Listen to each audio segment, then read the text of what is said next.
Welcome to the Bob Tour. I love this truck. This is the first truck I've ever owned, and now that I own it, I totally get why men, and particularly men in the South, are so obsessed with their big trucks, because it's just fun to drive. Now, everyone was really excited about the War Wagon tour, but I think equally, if not more excited about Bob. And it's also kind of a learning experience because I've noticed that there are a lot of questions that people have about what kind of truck does it take to pull what kind of trailer, and is it enough truck? And I really didn't go through a huge selection process on finding Bob. Bob found me, and I will tell you that story a little bit later. It is actually a really cool story. If I didn't love Bob already, the way that Bob kind of came to be, just this may be the longest term relationship I ever had.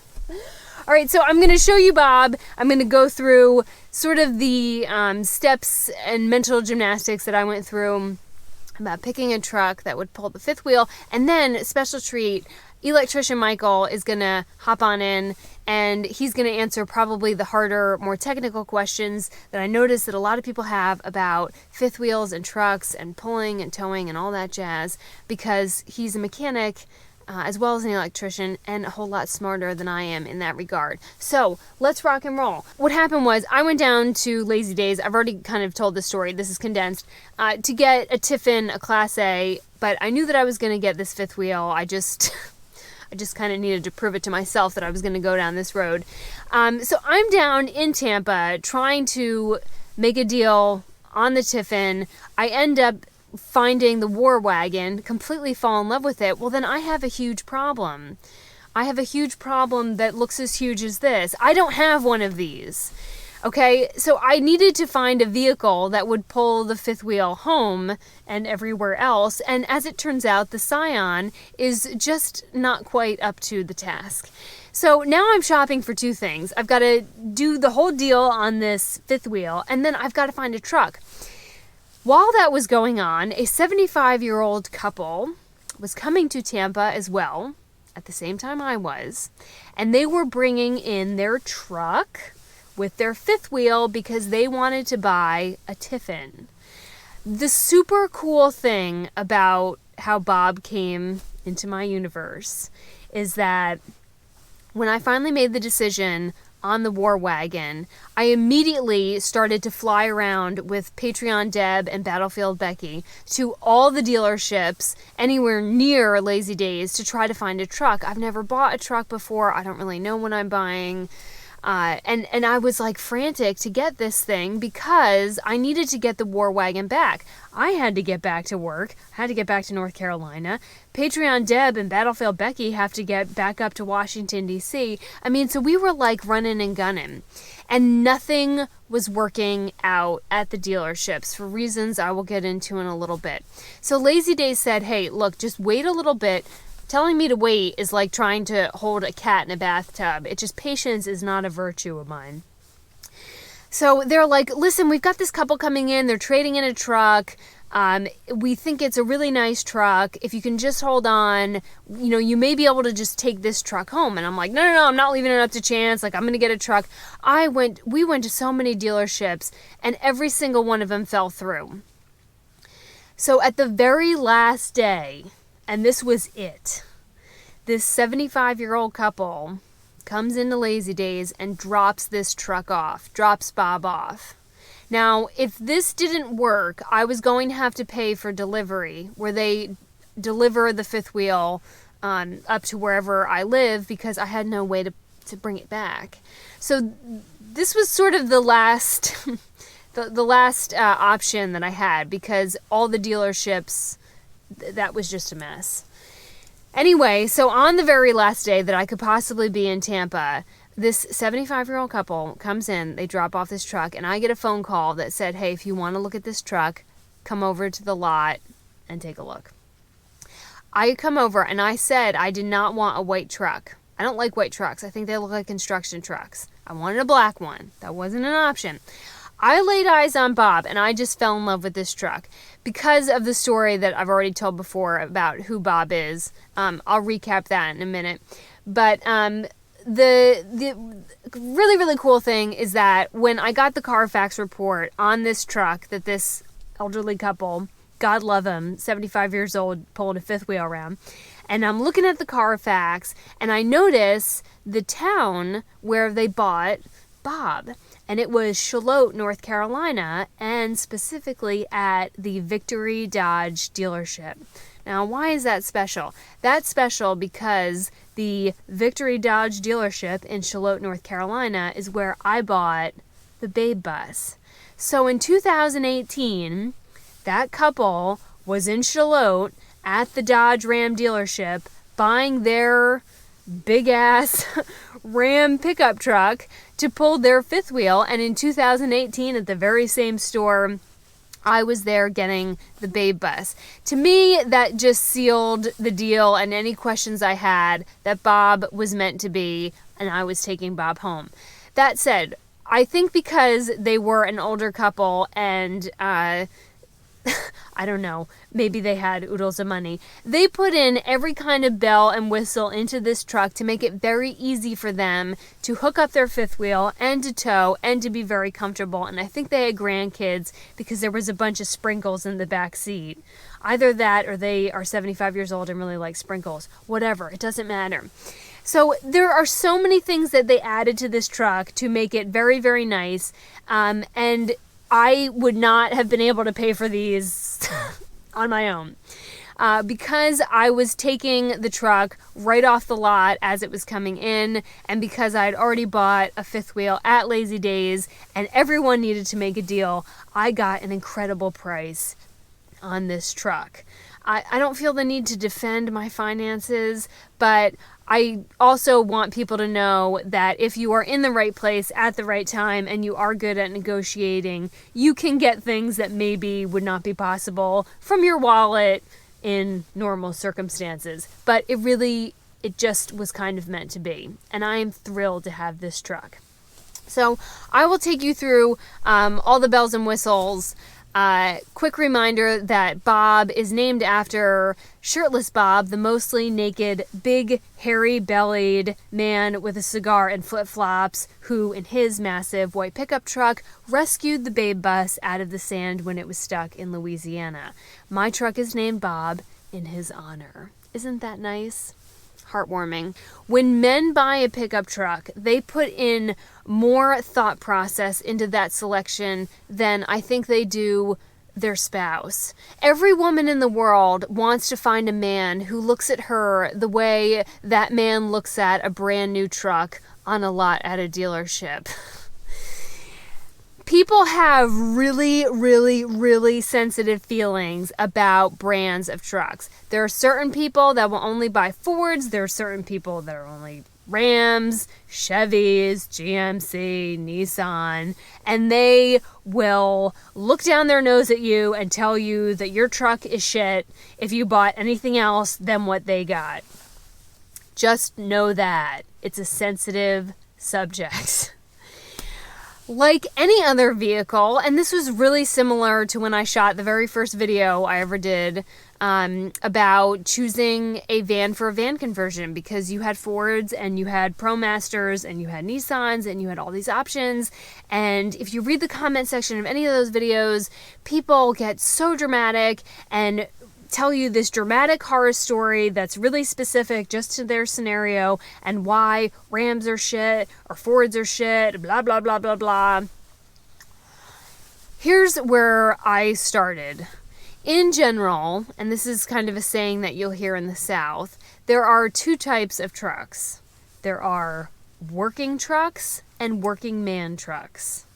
Working trucks meaning they're a little bit more basic bitch. There's not a lot of frills. They're not meant to be beautiful. They're workhorse trucks.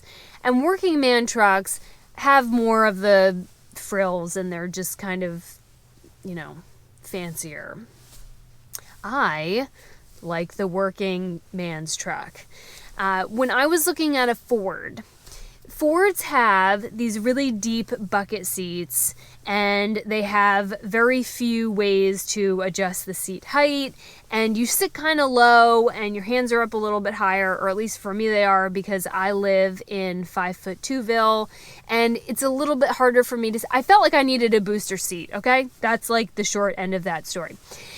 To me, a Ford pickup truck is a work truck, and it doesn't have as many frills. You sit lower. It's meant for a dude. It just is. That's who their primary customer is, and that's fine, but it wasn't going to work for me. I felt like I should be pulling hay behind me or construction materials. So for me, a Ford was not going to work. Some people are obsessed with Fords, and they would not buy anything else but a Ford.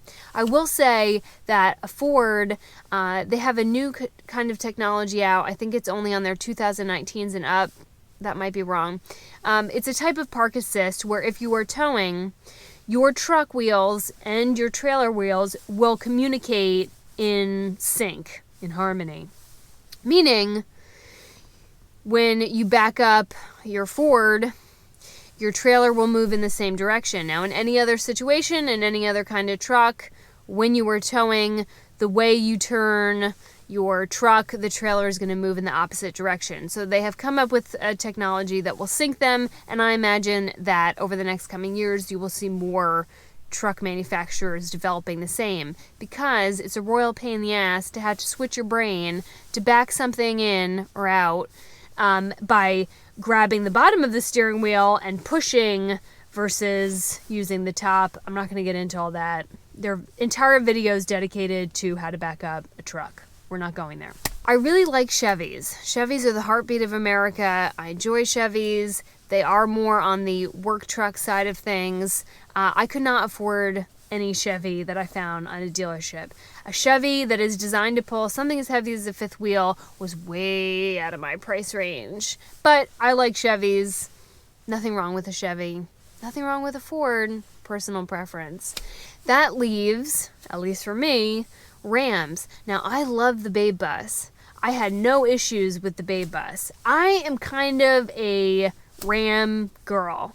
I enjoy them, I like driving them, and because they are a working man's truck, they have lots and lots of features that are very high tech, that since the last time I bought a vehicle, just a drive-around vehicle, not a Babe Bus, was in 2004, it's really special to me to have like all these fancy things. I love driving it. It is a joy to drive. It is not a joy to fill up. That's for damn sure. But I just really, really like Rams. And so for me, this was it. That's kind of your range of towing trucks that will pull much heavier vehicles. Something I forgot to mention is that the other thing, besides the fact that Bob was from Charlotte, that sealed the deal on this truck for me, was that it already had the hitch in the back. So not only was I getting this great truck for a great price that had all the bells and whistles, but it already had the fifth wheel hitch in it. So, score. What I was saying before you arrived is that, like all the different trucks, and people have strong feelings about the trucks, but one of the things that I like so much about the Ram is that when I was in the Ford, and it felt like a dude's truck, it was like low, it was the bucket seats. He's looking at me like I'm crazy. It's because he's a guy and he can't relate. But this thing, the Ram, has 8 different ways that you can... It's a booster seat for Casey. I can adjust it. I can orient it to the Vatican every morning. So I can sit like way up close, which is what I need to do in order to see over the steering wheel. So for me, that's important. I know that you like Rams. So this is not a totally unbiased video because we're both Ram people. But when Nissan, Chevy, GMC... I mean, what's the most important thing when you're selecting? Because everyone has really sensitive feelings about this. There's a lot of different opinions, and I've owned Fords. I've had the 350s, the Power Strokes. I've driven plenty of Duramaxes through fire departments and work, and have owned Fords and Rams. Never owned a Duramax. And just on my personal experience, out of all the trucks I've ever owned, the Rams have been the most durable. The engines have been phenomenal. One thing about a Ram is they use the Cummins engine. Cummins engines, you can go not only to a Ram dealer, you can go to a Cummins big truck dealer. So you can go to, if you're in a pinch, you can go to a truck facility that services over-the-road trucks. And that was not just Michael, but other people I know who do anything with trucks all said the same thing, that Cummins engine. So that was a big... for someone who didn't know what to look for in a truck, if you can find parameters like that, then it's really helpful because it helps you eliminate a lot of other options. Because I think the Cummins is a Ram. Is it exclusive to Ram? It's exclusive to Ram, but you can get a smaller Cummins in a Nissan, but the Nissan it doesn't tow as much. I don't even think they're making it anymore. They are not. Yeah, I did hear that the Cummins had pulled out of the Nissan market. They weren't selling enough of them. Yeah, and that I had looked at one of those, and it's really nice, and it definitely has all the bells and whistles like this, but it's they're not making it anymore, and it does not tow as much. So if you're picking on engine, then Michael, our recommendation would be a Cummins. But let's say, is there anything else when people are trying to select one of those options that would be kind of a deal breaker? There's deal breakers on everything. So the Ram has gotten a bad rap in the past for their transmissions. They have now stepped up their game. My particular Ram has what they call an Ison transmission in it. It's the same transmission that's used in heavy-duty rock crawlers, like construction equipment. Yeah. The Chevrolet has going for them the Allison transmission, which is an amazing transmission. Big name in transmissions. It's in the buses. It's in commercial vehicles, ambulances, buses, fire trucks. When you service an Allison transmission, very pricey. I've done a few on motorhomes. The fluid, you have to use a special fluid called Transcend. It's very expensive per gallon. Also, the filters are extremely expensive. Maintenance costs do go up when you go diesel versus gas, but you will get a whole lot more longevity out of a diesel engine compared to a gas engine. And that Michael and I had that conversation when I was down in Tampa, because some of the new gas pickup trucks, like the Hemi EcoBoost, when I was in the Lazy Days RV park, and I would walk around in the morning and look at everyone who owned a fifth wheel and then what they were towing it with to see what people were using. And I noticed that there was two people who had a Ram Hemi, which is gas, and were towing something similar to mine. And the conversation that Michael and I had was the difference between should and can. And I think my way of understanding this is that some of these gas pickup trucks can tow something that is 10,000 pounds, 12,000 pounds, but should they? And it seemed to come down, correct me if I'm wrong, on the decision of how long do you expect to own that truck. Because if it's only a couple years, then yes, the gas engines will tow and pull that much weight, but you are going to wear the piss out of that truck.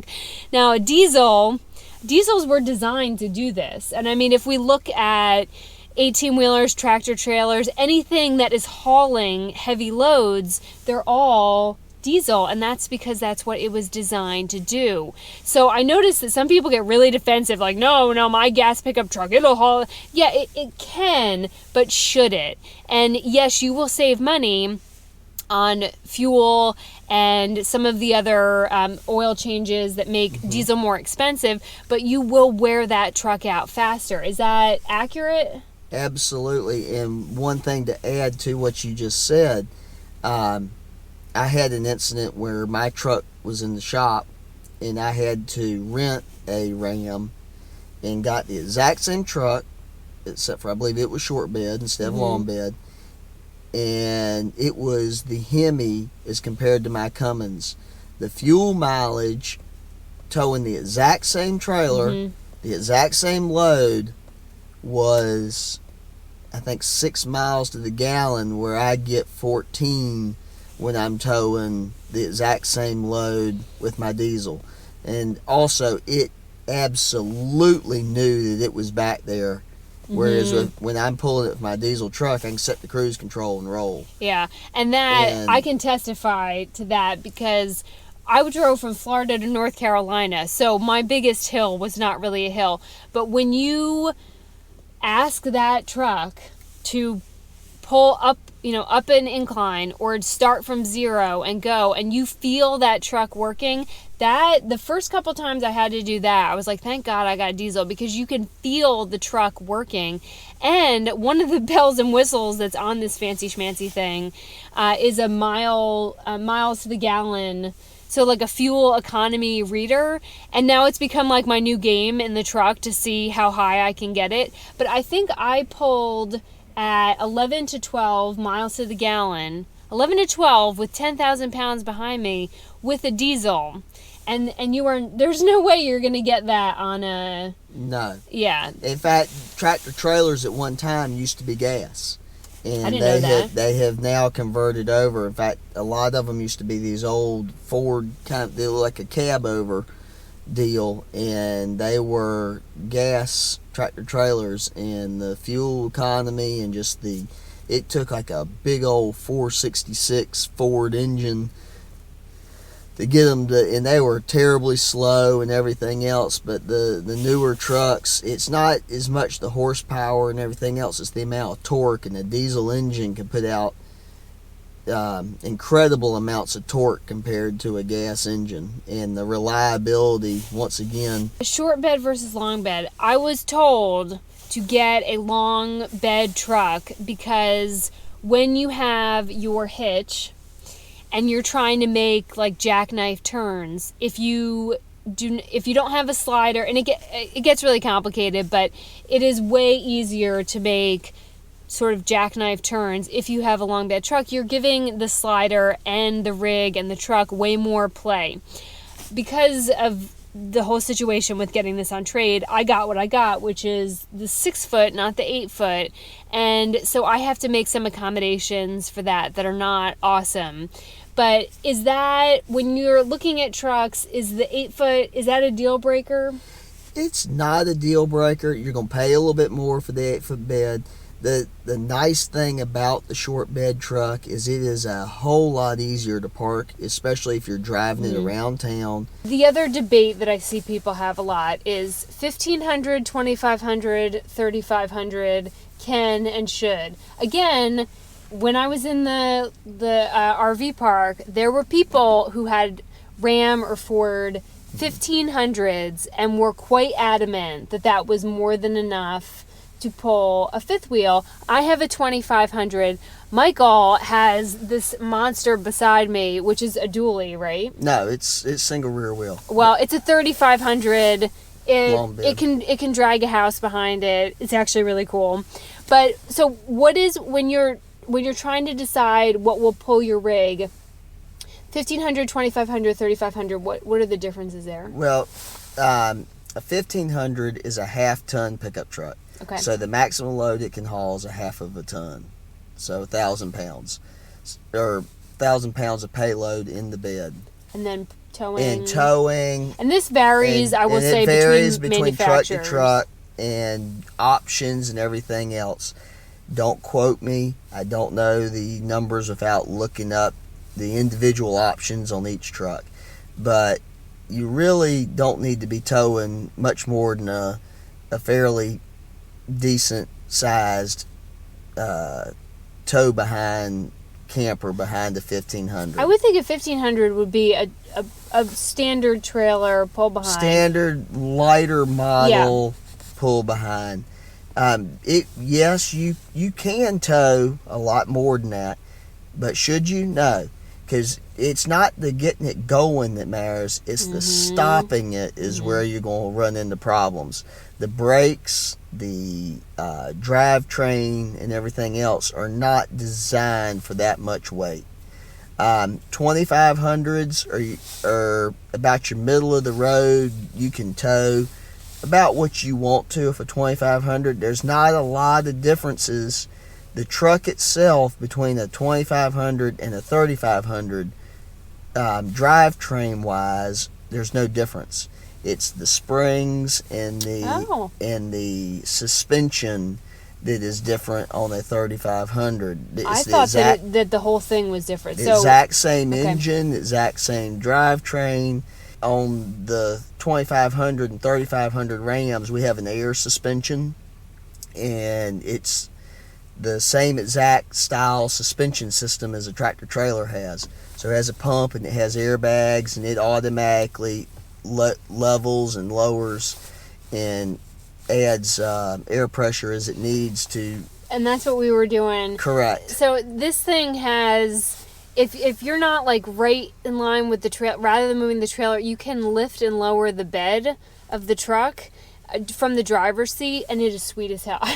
It's like a really cool thing that I don't think older model trucks have, but it makes leveling up the hitch a lot easier, and then it just takes like a couple steps out of the equation. Absolutely. And then something that Michael showed me how to do in here, which I always thought when I would hear, like, you know, out in the country, these boys with their big pickup trucks, and what's it called, a Jake brake? Jake brake, and it's on the big commercial trucks. And I do believe Ford now and Chevrolet now are putting them on their trucks as well, because but it makes it loud. It's like bah, bah, bah, bah, bah, bah, bah. And I thought, oh, this is so obnoxious. Well, then Michael shows me how to turn on the Jake brake in this truck, and now I have to use it for everything. You do not need a Jake brake to drive through the Walmart parking lot. Yes, you do. Casey Roman now needs a Jake brake. Bah, bah, bah, bah, bah, bah, bah. Oh, it's so much fun. But the Jake brake is actually to preserve your brakes. And can you explain the science behind why? So what you do with a Jake brake is an exhaust brake, and so it uses the back pressure on the engine to slow you down, so you preserve your brakes. So going up and down mountains, you'll hear the big trucks doing it.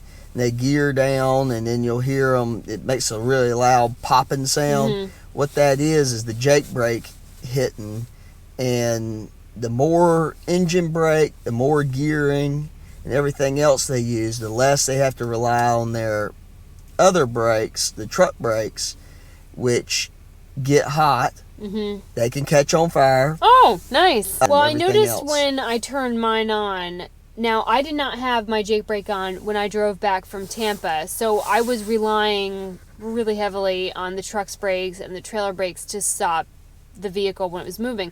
But when I used it, even just driving around Wilmington, you barely have to tap the brake to get this whole thing to slow down. I mean, it will do it on its own. I think you're trying to make a decision when you're buying a truck on what is going to handle that much weight, but then also how to preserve this extremely expensive investment that you just made, and the Jake brake is kind of just one of the things that does that. Is there anything else that when people are trying to decide which... Oh, this one. On these internet, like Facebook groups for different RV owners, people will type in what their fifth wheel is or their trailer, and then they'll say, like, will this truck pull it? I would think you would want to ask a mechanic or a dealer or someone other than the internet if these match. I mean, who should you call to figure out if it's going to match? Look at the dealer, look at the sticker on the side of the truck. It will tell you what the truck will tow. If anything, try to oversize your truck compared to what you're towing, because then that way you won't have a problem. Yeah. It's kind of like, don't put the cart in front of the horse. Yeah. And putting too much weight back there, yes, it will push you. If you're going to get into the towing vehicle, the fifth wheel, all that, I heard a couple dealers say that one of the biggest mistakes people make is that they go buy the truck first and then they go shop for the fifth wheel, but they fall in love with the 40-foot fifth wheel that has the, 2 bathrooms or whatever the hell in it, and then they don't match. Now because I had a Scion, which is just a dreidel with wheels, I had to do things the opposite way. But would you agree that if you're going to get into the towing world, you figure out what kind of rig you want and go that way versus going to buy a truck. That feels counterintuitive because that you buy a rig and you're like, well, shit, I have no way to get this home. But actually, it sounds like that's the right way to do it. It is, and if you've got the time to do it, go look at the rigs and figure out, okay, this is what I'm thinking, or I want, or kind of what I need, and then go do your truck shopping.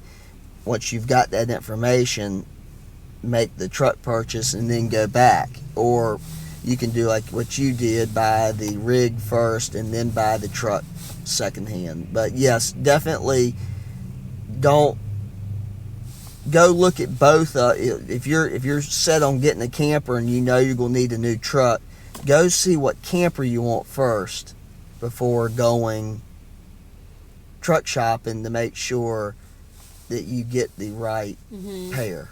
Also know that for this whole setup, you will have to have weighted tags. When I saw Michael this morning, I said, I know why they're called weighted tags now. It's because it eliminates all the weight on your wallet. She told me, the lady at the DMV, she said, baby, you may want to sit down for this. Just for the truck to tow 10,000 pounds in the state of North Carolina, $2,600 for title, taxes, and tags.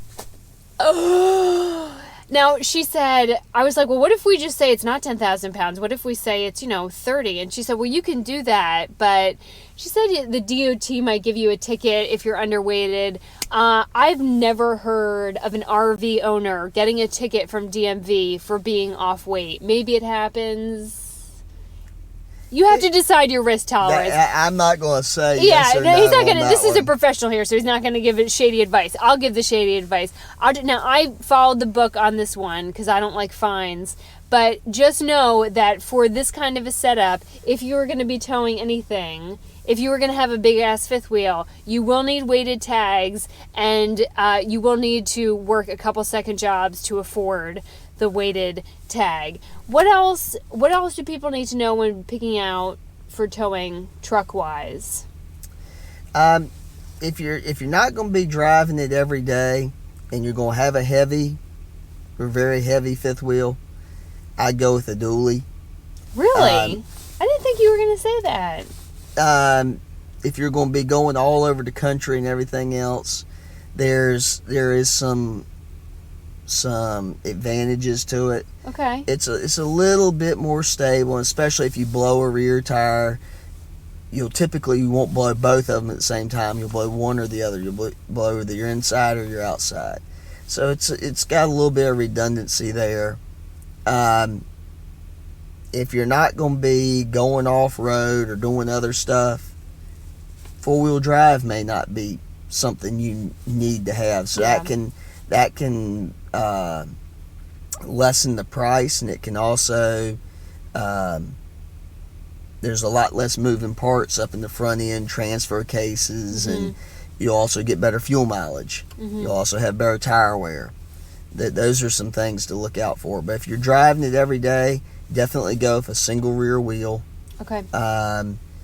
You don't have to worry about clipping the fenders going into bank drive-throughs or pharmacy drive-throughs, or there's that. You're burning 2 less tires. But if you're going to be doing it every day, all day, or a commercial hauler, maybe go with a dually. Okay. Also, if you have the option of the extra length of having a long bed, go for the long bed. It's a lot easier. I would agree with that fully. A lot less aggravation of having to get out and slide. I got to where I was pretty doggone good and only had to slide when I got into really tight situations.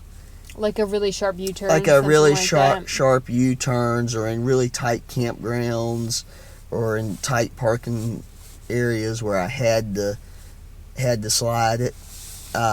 That's also just another moving part in the whole equation of when you're going down the road and you hear pops and bangs, and that's all normal. You'll hear noises, and you'll hear flexing, and you'll hear things, and you'll think that the whole thing's coming unglued, but it's really just the moving parts moving, and that's one less set. Also, a regular hitch is a whole lot cheaper than a slider hitch. Yep.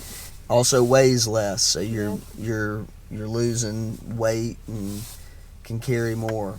Poor way. Michael, when I was coming back from Tampa, now I've never owned a truck, and this truck was making all kinds of noise at that. I'm like, what is that? Is it popping? I just thought the whole thing was coming apart. It wasn't. It was fun. The last thing I want to ask you about is when we were doing the Babe Bus, and I was telling you about I didn't want a Mercedes Sprinter because they had this DEF system, and it was like it had just screwed the whole thing up. And well, now I have a DEF system. And I'm going to ask you to explain kind of what DEF is, but I will tell you this. In the costs associated with owning a diesel, the DEF system is this obnoxious little side port next to the fuel that you have to stand in a Walmart parking lot with this big ass container of DEF and fill up this stupid thing. It's like $13. It doesn't last that long. And it is part of an EPA emissions rule. The irony is that in the pursuit of cleaner air, we have now added all this unrecyclable garbage contaminated with chemicals in this DEF box. I don't mind having to fill this thing up with DEF if it gives us a cleaner atmosphere, but the rest of the world hasn't accommodated for DEF, meaning when I go to get fuel, there's not another like little outside spigot for DEF. That you can only find that at like truck stops. Correct. And where we live, the nearest highway, major highway, is an hour and a half away, Highway I-95. I'm not driving to Highway I-95 for DEF. So instead, I stand out at Walmart struggling to hold this DEF. It's really obnoxious. But can you explain what the DEF system is? And then it seems like it has complicated the diesel engine. The diesel engine itself is not complicated. It runs on compression and heat. So there's no spark plugs in a diesel engine. It runs on compression. The DEF system, however, was added by some previous administrations. They felt that they saw when you would get on the gas and you'd see the black smoke and soot come out. Which we've all seen that come out of an old, it's school buses you sometimes see it. It's basically just soot. Right. What they have done to put the DEF systems on is actually done worse for the environment, not only in what you discussed about the extra garbage, yeah. And it comes in the plastic jugs that are not recyclable. And what this DEF is basically a concentrated urea, aka in the industry we call it horse piss. And really? You're basically spraying this into the exhaust. There's a catalyst in the exhaust. It's supposed to be cleaner, but it's, for one thing, it's dropping the fuel mileage considerably. Oh, I didn't know that. Vehicles. Well, shit. Yes. I didn't know that. It's dropping the diesel fuel mileage, and on top of that, it's causing more maintenance in the heavy metals that they have to use to make the particulate filters and everything else are worse for the environment than if we had just left it alone. And that, I think that's what we saw with the Mercedes, is that, the diesel engine was what it was. Now there's this thing that has to be added to it, and that has created a lot of problems. I only mention this because when you are considering all the costs that maybe, it's just not the sticker price of the truck. You've got a huge price on the weighted tags. The diesel, and it's a lot to fill up. I think it's about $75 every time I fill up. And then every couple fill-ups, now you've got $13 to $15 Correct. For DEF, and the sheer joy of standing out in the parking lot adding it. It's a lot of fun. But that said, I would not change anything. I'm obsessed with this truck. Michael has seen me actually hug this truck. And he tried to take a picture, and I vetoed that really quick.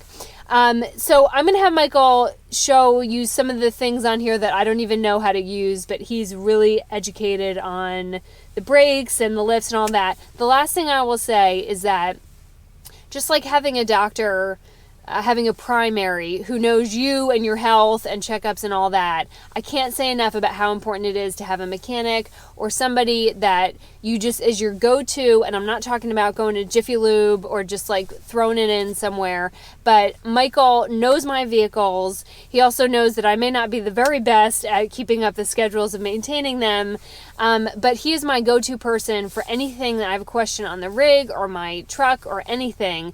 And keeping that relationship is just, it's so helpful in maintaining all your rigs, is having someone really knowledgeable who you go to for all your questions about them. And I can't say enough, wherever you are in the country, on finding someone who knows as much about these vehicles as Michael does. So I'm going to turn this off. We're going to go through some of the bells and whistles, and then since it's now dark out, we'll stop there for now, because I'm pretty sure Miss Sharon is wondering where the hell Michael is right now. All right, let's do this thing. Okay, from Bob, I don't think Michael has named his truck. We'll talk to him about that later. But let's hop on in here, because a lot of these features, like I said, are exactly the same.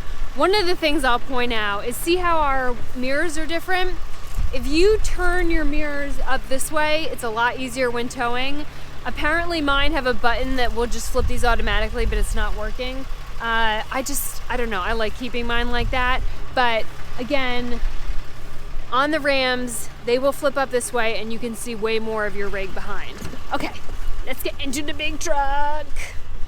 All right, what's the first thing we're going to talk about? First fancy schmancy feature. Okay, you probably won't, and pardon the mess. Like I said, I put a lot of miles on this truck. So, set your brake controller. So this has an integrated brake controller for towing the trailer. If you look down here, there's the manual push, and you can set the gain using these two buttons. But one nice thing about a Ram, and I think the other manufacturers are doing the exact same thing now, is if you go under your controls, go to settings, and go to trailer brake, you can set different trailers. I have 4 trailers set up. I call this a working man's truck and not like a work truck, because it's just, it's fancy. So we have heated seats. I think they're air conditioned seats. Yeah, it's heated. It's got heated seats. Now the heated seat's on. Feeling warm yet? I have a heated back seat. We have heated back seats. So I don't know why Michael well, they come with it. But so when I get my baby cows, if I want to take them to the park, they're going to go in the back and they'll have heated seats. That is strictly why I need heated seats in the back. There's sunroof up here. Feel the wind in your hair. And it's all, the back window opens with a button. I mean, it is fancy, fancy, fancy. One of the first things we did when I got back here was Michael set my trailer brakes, and I would recommend having, if you've not done it before, having your mechanic or somebody help you out with that, because I had it set like to the highest possible level, and that was totally unnecessary. The one thing that I will say that I have that Michael does not have, Michael, would you please show them your backup mirror? Okay. Michael's backup mirror is on the bed door. Casey has a backup mirror, not only on the bed door, but also a mirror that points down into the cargo. Now, hold on. I have the cargo one, too. So, to get to my cargo one, you mash this button. Mash is Southern for hit. Okay, so you do have one. I do have one. Well, damn it, I thought I was so close to having something a little bit better. I will say that having the 2 backup cameras, one on the very back, and then the other looking into the bed of the truck, is a massive help for when you are trying to line up your trailer and your hitch, because then you're not like whipping your neck around. You can just look at it, and you probably saw on my hitch there's a thick line of pink tape, and that so I can see not a black hitch and a black pin. I'm lining up 2 very colorful things. It's easier for me. Is there anything we're missing on this fancy schmancy truck that we both have? Hold on. The best thing ever. The heated steering wheel. Oh, the heated steering wheel. Okay, I thought that this thing was just stupid. Like, who the hell needs one? Now that I have it, it's so nice in the winter to get in and, like, your hands get all toasty. Whoops, sorry. I can't take him anywhere. Whoops. Anyway, I am thrilled to death with Bob. You got to see a little bit of the inside. I'm sorry that it got pitch black, but like it's winter, it gets pitch black at 3 o'clock now. The next thing we're gonna do is all the lessons learned while buying an RV, while buying the truck, because parts of that experience were an absolute dumpster fire. Hopefully I can talk Michael into doing another interview about electric questions on your rig, but we're gonna let him get home. I'm going to get back to picking out paint colors for the War Wagon, and we're gonna do the damn thing. Bye, weirdos.